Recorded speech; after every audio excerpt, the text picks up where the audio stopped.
Prakash, we are very used to our clients asking us that question, which is the right option, self-hosted versus SaaS.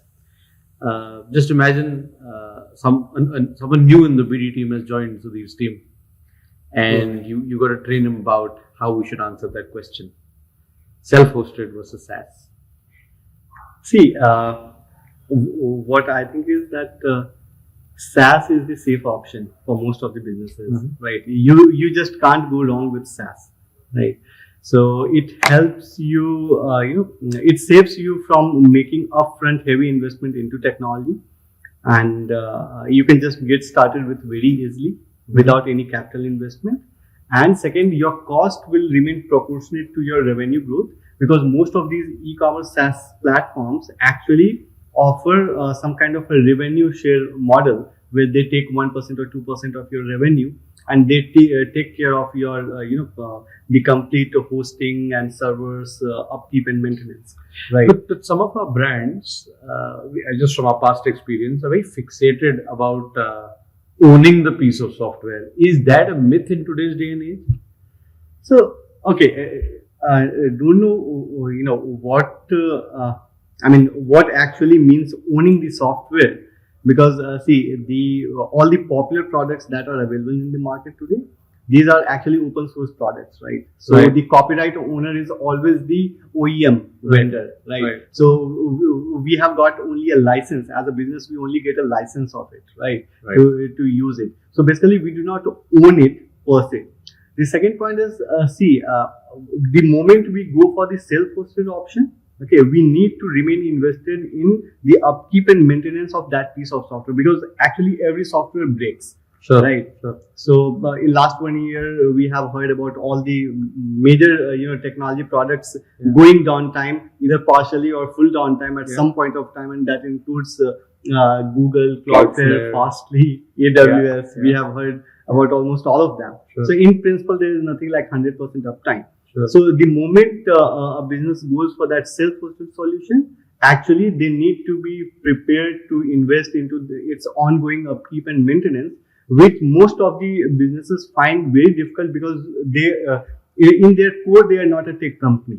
Fair enough. So that is something we may be able to put a brand or a business at ease in terms of the options. But let's say there's always this thought of a barrier to exit.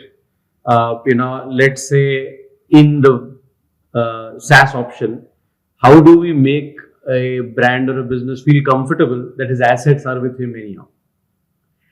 I think, assets or whatever you legally own, the data points that are generated in your business, you are actually the owner of it. Right. Legally and even contractually, right? Sure. So order data, customer data, products, catalog, product design. Imagery, design. Right. Now I think even the SEO links, etc., can all be well migrated. Yes. So really there is no nothing that someone's leaving behind on the table, so to speak. Right. So basically you own your data, and the moment you want to migrate it to other platform, you can take all your data points and just host it at the new platform. Right. Fair enough. So I think that should take care of all the new BD team's questions regarding self-hosted versus SaaS. So in terms of advice to brands, Prakash, what are the options that we feel, or brands come to us and ask are good options for scaling one's e-commerce? Right. So again, the solutions that are available out there, primarily they fall under two brackets. One is your self-hosted solutions, which come primarily by the open source applications like of Magento, WooCommerce, OpenCart, etc. The other bracket is of the SaaS products like of KartMax and Shopify, right? So primarily these two buckets, and which option you go for. So basically, as a rule of thumb, mostly the SaaS option works flat out for most of the businesses. Sure. So you can't go wrong with it. But if you have really some compelling reasons to go with a self-hosted solution, if you are okay with remaining invested into its upkeep and maintenance, then yes, you can go ahead with self-hosted solution as well.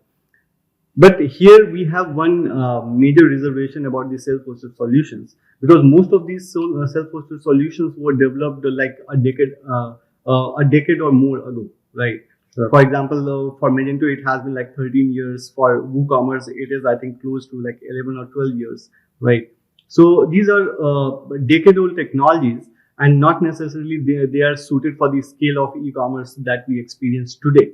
Right. Sure. So those pieces of software are still monolithic, built on monolithic architecture, and they are retaining that legacy. Mm-hmm. Right. So in terms of new age architecture, what else is available out there, and how is it better? So headless architecture is the modern age architecture. But again, headless architecture, not necessarily it was like invented or arrived at like in last few years. I think I was doing some research, doing some study, and found that actually Amazon started with it back in like 2001 or something, right?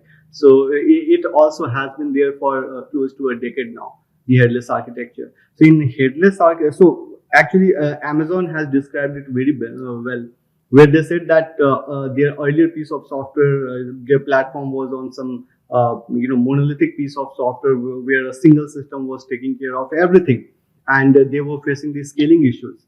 So they decoupled the different modules within their business, and they give each of the module a single responsibility. Right. And each of these modules actually talk to each other via microservices or APIs. Sure. And it worked really well for their scalability. Got so Amazon is a very good case study for this headless architecture. So from a KPI perspective, which does it really hit or target? Let's say a headless architecture versus a monolithic.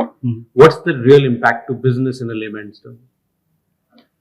See, is it speed? Is it performance? Is it ease of operation? So what's the bang for the buck? I would say primarily it is performance. Got it. Right. And the manageability. Since headless architecture is less complex, anytime a problem arises, okay, you are able to very easily pinpoint that to which module could be that culprit. And you can isolate the problem and you can address it, right? And just one application cannot pull the entire suite of or your entire platform down. Sure. So headless definitely wins on that performance, scalability, and the issue identification and resolution. Part. Sure. Right. So let me take you down a little down memory lane, something which is very close to your heart. How did the idea of KartMax come about? Yeah. Right. So yeah, I mean we really feel nostalgic about it, right? Yeah. So it was like back in 2018. Right. So what particular problems did arise from? What problem did it target to solve? What was that one moment where you felt that this is a real use case that you then further moved on to productize? Right. So yeah. So you were part of that journey. We were in it together. So in 2018, we had onboarded one of the largest fashion brands in India, and they had close to like 550 plus offline stores across India. And they were on some popular CMS at that point of time. Yeah. To be very specific, it was Magento. Yeah. Right. Yeah. And for some reason, the technology or that platform was not able to support their ambitious marketing campaigns. Sure. Right. So it was just not growing, or it was just not as performant as the marketing team would expect. Right. And its impact was one. The consumers were getting a horrible time, a difficult time while transacting at the website. The website was very painfully slow. And the second, obviously, the business was losing revenue and as well as its brand loyalty. So when they came to us at that point, they had given us the mandate to make the platform more stable. Sure. Okay. But when we dived deeper into the system, then we found that the system was really a bit complex, where every piece of custom code or plugin or a theme had access to every part of the site. Correct. And any code could be the spoil sport there, right? Sure. So it was like you try to fix one thing, but since that one thing actually impacts the other modules too, so we were on a constant loop of chasing down the problems and all. Right. So we then decoupled that complex architecture into smaller logical modules of applications, and we hosted these applications independent of each other, and the developers had a very clear idea of which module has got what responsibility. So it really helped us scaling each of these modules. Sure. So we first started with their catalog piece. The website was painfully slow at their catalog pages, at their because it was a huge catalog. Yes, they had a very huge catalog. So first we isolated the PIM module, product information management as we call it. The next was our cart and checkout. Sure. Then we implemented our caching, and then the entire system was decoupled from Magento. Yeah. And this result actually encouraged us, and then we went in and we gave it name KartMax, and this is how the KartMax was born. And I think in this particular use case, while we solved the problem of stability and scalability, I think the real moment of truth or the awakening for us is something that will work was the overnight 40% increase in conversion for the same bang for the buck. And that was really interesting. So actually, you remember we got an email from the client, and they said that there seems to be something wrong with the website, right? All of a sudden, we are seeing high sales numbers, so there could be some attribution problem. Right. And we were also a bit taken aback that, okay, possibly there could be a problem. So, but when we dived deeper, then we found that, yes, the numbers are actual. Sure. Then we explained it to the client, and they also were very pleasantly surprised that, yes, just this architecture change to this new one actually resulted into that nearly 40% sales overnight. So basically, actually, in other words, the marketing team was losing that much of money. That was the loss of opportunity for their marketing and sales. I think that was, our shot in the arm to say we are onto something. Yeah. And then the next 2-3 years, we've been onboarding clients with quite a lot of success and replicating that same marketing and conversion performance and stability and scalability. So great. It's been a good journey there. I had another question though on that, which is, KartMax is now at a time where it's got christened, it's got a lot more revenue flowing through it. Brands are able to scale to thousands of orders a day, which is significant, and all kinds of catalogs, whether it's international brands, whether it is domestic regional players, whether it is even something as micro payments, all have been able to deliver fairly strongly on it. But what are the technology innovations which will differentiate the product in times to come? Clearly, it's cutting edge in terms of its performance as on date. Marketers love it. The operations team likes it. But what should people look out for on KartMax? What's the team really working on under the hood, really? Right. So the journey of KartMax has been that since KartMax is from the family of GreenHonchos, which is a major leading D2C enabler for nearly a decade now in India. So the KartMax team actually got an opportunity to work very closely with the marketing team, right?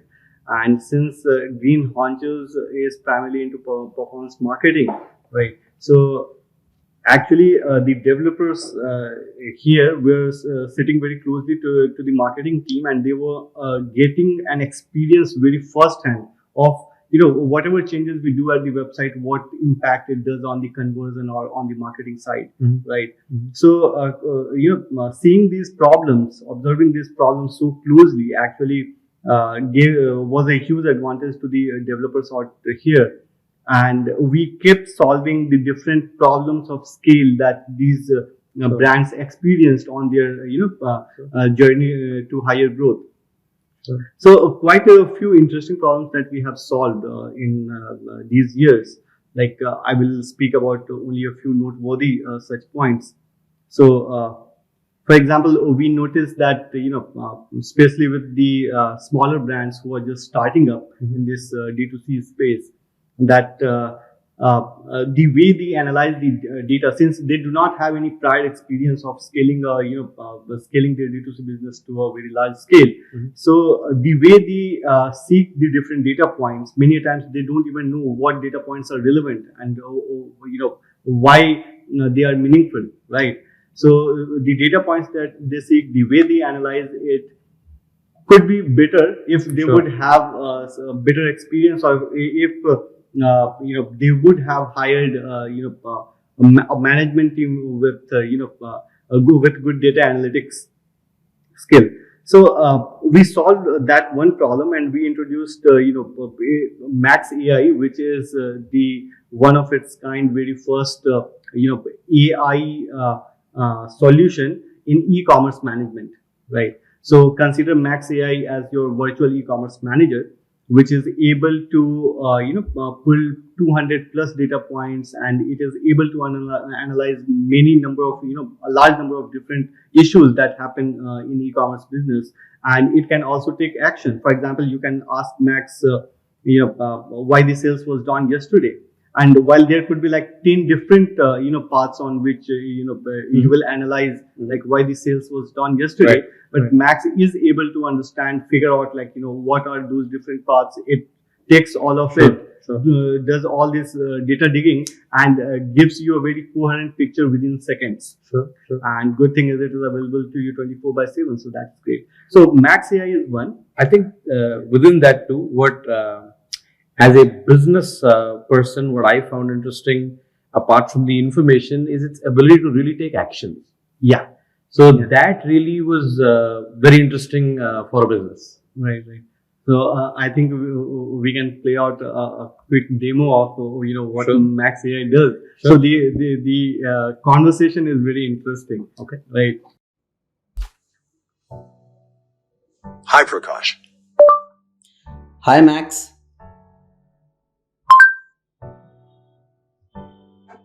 Hi Prakash.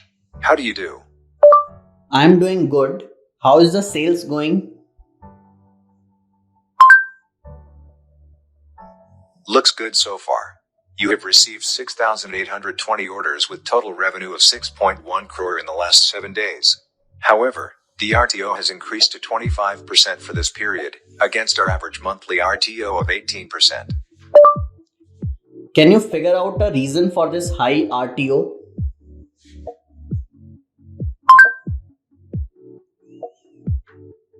Okay, I found these. 62% of RTOs have come from Maharashtra in the past 7 days. I also see the PIN code serviceability list was not updated in this period. There has also been some delayed dispatches reported that you may want to check back with the warehouse on. Okay. Would you like to ask Vishal, the operations head, to check it with the logistics partners? Yes. Okay, I have sent an email to Vishal and I have copied you on the email too. Okay, sounds good. Thanks. Thanks. Have a nice day. So KartMax is, being used extensively across multi-city, clients, by operations teams. There are catalogers, there are merchandisers. The feedback I've always heard from business owners is it's really easy. We've had them using from IBM WebSphere to Demandware to Magento to quite a few of the systems. But what do you feel has been that differentiator where brands keep coming back and telling us, the operations management is much more seamless and lesser intensive? Yeah. So see, efficiency is the key. So we have worked, really hard to bring some innovative solutions on efficiency. So we today claim that with at KartMax you can run your entire operations with much fewer resources with a smaller team size, right? And it is very easy to use, and a lot of emphasis has gone into automation. So all the key operations tasks that we could find out, we have automated them to some extent wherever possible. For example, see, a typical use case in e-commerce could be, a typical scenario could be like, let's say this is New Year, okay, and we want to run a sale at 30 at midnight 31st, midnight of 31st, okay. Now usually on all these popular CMSs, your team had to be available at that moment, and yes, the team would hate to be available at that moment. They want to party in the midnight, right? So, but the point is, it can be automated, and this is what we have done in KartMax. So, think about all the different operations that you need to run a new sale, right? Sure. So, maybe you need to change the products prices. You need to put them at some discount. You need to let's say change the banners at the home page that will lead to this sale landing page. Then you need to send an emailer to your customer base, right? All of it can be planned in advance and can be scheduled for that 31st midnight, and people need not to be there, and KartMax will do it. Interesting. Right? That's a great. So another use case would be your let's say return, refund, and exchange, right? Sure. So typically it has been a very manual intensive exercise, right? Someone needed to do it, but we have automated them. So fully automated, basically. Yeah. So completely hands-free from the business side, right? Touchless. So, touchless. So if a customer says that they want to return the product, the reverse logistics is scheduled automatically. Okay. Once the product is picked up, okay, the system gets a notification and it can issue a refund automatically. Great. I think that's one area where I think we've been able to match the levels at which the marketplaces operate. And that gives a edge to D2C players that typically lag in this space to provide that experience to its consumers. One more use case that I would want to highlight is, see, most of our customers these days could be the millennials who used to wake up during late night. I mean, these are college students, let's say. So they bought a t-shirt, they have a query at midnight, they want to connect to your support desk, right?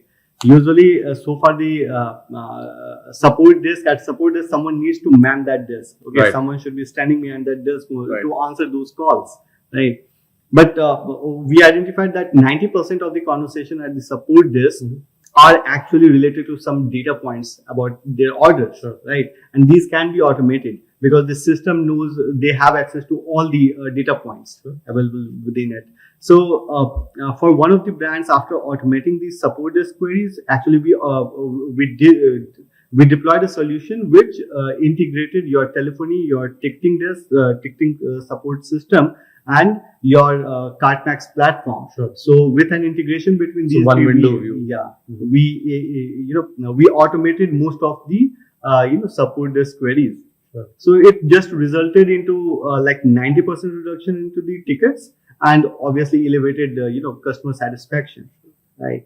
And we are also able to reach out to customers on social media and give their the status about their orders right there. So they need not to actually pick up their phone and call us. I mean, we reach out to them very actively. So one last question for today before we wrap up our first Chai Pe Charcha. I think a lot of businesses and brands ask, that, okay, we've built the site, it's working fine. What should my expense be? What kind of a team do I need ongoing for a lot of changes? And if I have to continuously scale the site, we see a lot of them saying, okay, do we need to go back to a developer? What kind of a team do we need to keep? What kind of team do you need to keep? What is KartMax's position on this? Right. So actually there were two questions. The first one was about what could be the ideal spend, right? So we believe that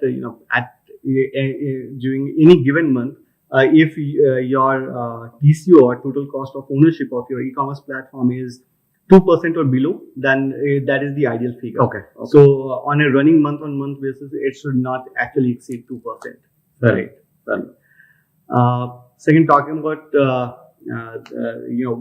what resources do you need to run your site? So Actually, we have worked on a system where you do not need a developer or a designer per se to keep your site running. Because just think, the technology has evolved in these days to the level where, most of the things have gone easier and easier. For example, you do not ask anyone else to, create a document for you in MS Word, right? The same level of tech friendliness is expected from the e-commerce platforms as well, right?